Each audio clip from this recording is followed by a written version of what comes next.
নমস্কার বন্ধুরা, পাঁচমিশালি রান্নাঘরে আপনাদের সকলকে স্বাগত।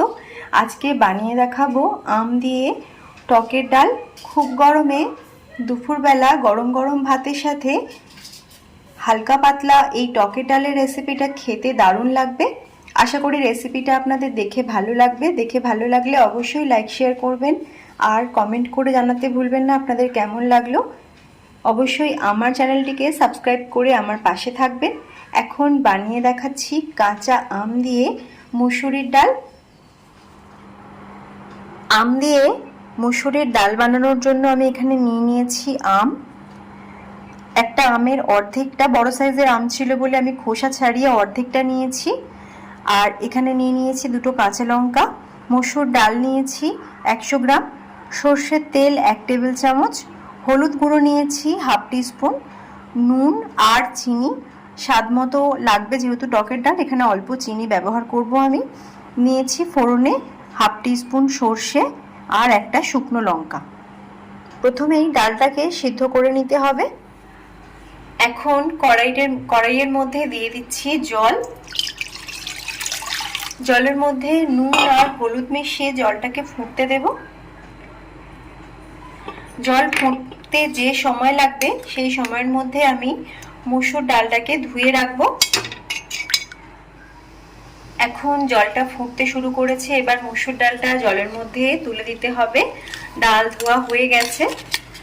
গরমে টক ডালের সাথে ভাত খেতে খুবই ভালো লাগে গরমের দুপুরে। তো এখন ডালটা দিয়ে দিয়েছি আর এর সাথে দুটো কাঁচা লঙ্কাও দিয়ে দিচ্ছি। একটা ঢাকনা দিয়ে ঢেকে ডালটাকে সিদ্ধ করে নিতে হবে। এখন ঢাকনাটা খুলে নিচ্ছি। ডাল সিদ্ধ হয়ে গেছে।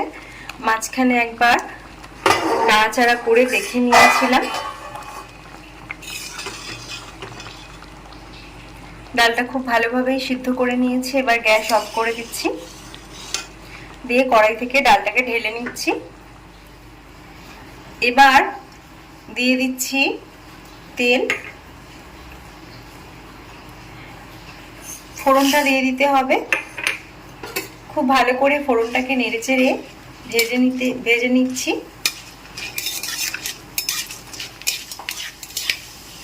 খুব ভালো করে সর্ষে আর শুকনো লঙ্কা ফোড়নটাকে ভেজে নিয়েছি।